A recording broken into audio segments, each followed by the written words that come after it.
राहुल गांधी ने फिर से B777 विमान पर पीएम मोदी को घेरा। कृषि कानून के खिलाफ राहुल गांधी धरने पर बैठे। हाथरस मामले में यूपी सरकार ने जारी किया हलफनामा। भाकपा माले का बीजेपी पर बड़ा निशाना। 15 अक्टूबर से खुलेंगे सभी सिनेमा हॉल।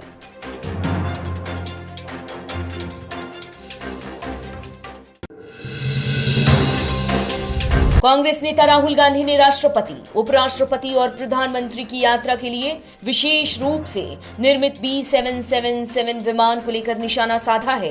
राहुल गांधी ने कहा कि एक तरफ पीएम मोदी ने 8,000 करोड़ रुपए के 2 विमान खरीदे हैं, तो वहीं चीनी सेना ने सीमा पर भारतीय सेना को परेशान कर रखा है। हमारी सेना भारी ठंड का सामना कर रही है, लेकिन भारत सरकार उनके लिए क्या कर रही है? मॉनसून सत्र के दौरान संसद में पास कृषि बिल के खिलाफ कांग्रेस का प्रदर्शन अब भी जारी है। इसी कड़ी में राहुल गांधी ने पंजाब में धरना प्रदर्शन शुरू किया है, लेकिन अब राहुल गांधी का काफिला पंजाब से हरियाणा की ओर कूच कर चुका है। हरियाणा में घुसने से पहले उनके काफिले को रोका गया था, लेकिन कांग्रेस के कार्यकर्ता धरने पर बैठे थे। बता दें कि कांग्रेस लगातार कृषि बिल के खिलाफ विरोध प्रदर्शन कर रही है।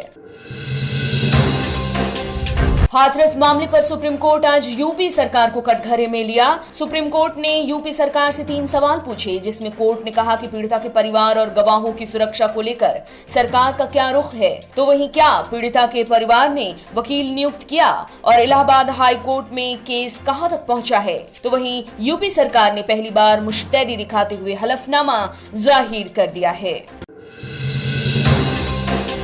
दिल्ली के मुख्यमंत्री अरविंद केजरीवाल ने राजधानी में कोरोना संक्रमण को लेकर बड़ी बात कही है। दिल्ली सीएम ने कहा कि दिल्ली में कोरोना वायरस के चरम पर पहुंचने का दूसरा चरण बीत चुका है, लेकिन दिल्ली सरकार ने दूसरे चरण को काफी सफलता के साथ पार कर लिया है। सीएम ने कहा कि अभी भी करीब 10,000 बेड खाली हैं और तेजी से होने वाली जांच के कारण मामलों में कमी दर्ज की गई है। उम्मीद है कि जल्द इस पर पूरी तरह से काबू कर लिया जाए। बॉलीवुड अभिनेता हर्षवर्धन राणे के कोरोना संक्रमित होने की खबर सामने आई है। खुद अभिनेता ने ट्वीट कर संक्रमित होने की जानकारी दी। राणे ने कहा, मेरे आरोग्य सेतु ऐप के मुताबिक अब मैं कोविड-19 से संक्रमित हूं, जिसके कारण अब मैं 10 दिनों तक क्वारंटीन रहूंगा। हालांकि मुझे सांस लेने, फेफड़ों से जुड़ी कोई समस्या नहीं है, लेकिन फिर भी मुझे सर्दी, खांसी और बुखार की शिकायत है, जिसके कारण मेरे कोरोना संक्रमित होने के चांसेस बढ़ गए हैं।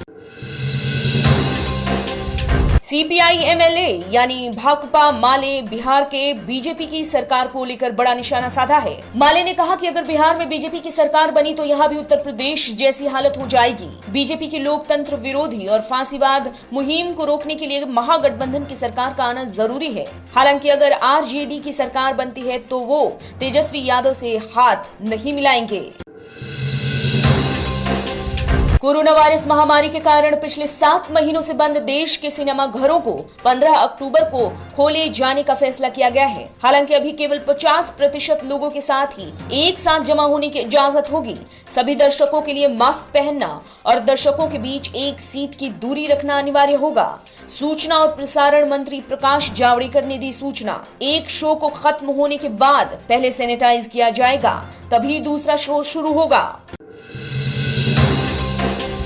फ्रांस के राष्ट्रपति इमैनुअल मैक्रो ने कहा था कि दुनिया में इस्लाम खतरे में है, जिसके बाद टर्की की बड़ी प्रतिक्रिया सामने आई है। टर्की ने कहा कि राष्ट्रपति का ये बयान इस्लाम को मानने वालों को उकसाने वाला है। इससे मुस्लिम विरोधी और इस्लामोफोबिया को बढ़ावा मिलेगा। इससे केवल लोगों में अशांति होगी।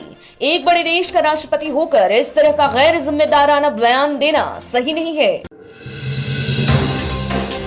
उत्तर प्रदेश के हाथरस और बलरामपुर में हुए कथित सामूहिक बलात्कार और हत्या मामले को संयुक्त राष्ट्र की बैठक में उठाया गया है, जिसके बाद भारत ने इस पर प्रतिक्रिया देते हुए गंभीरता से न लेने की बात कही। भारत ने कहा कि बाहरी संस्था का टिप्पणी करना सही नहीं। इन मामलों में अभी जांच जारी है।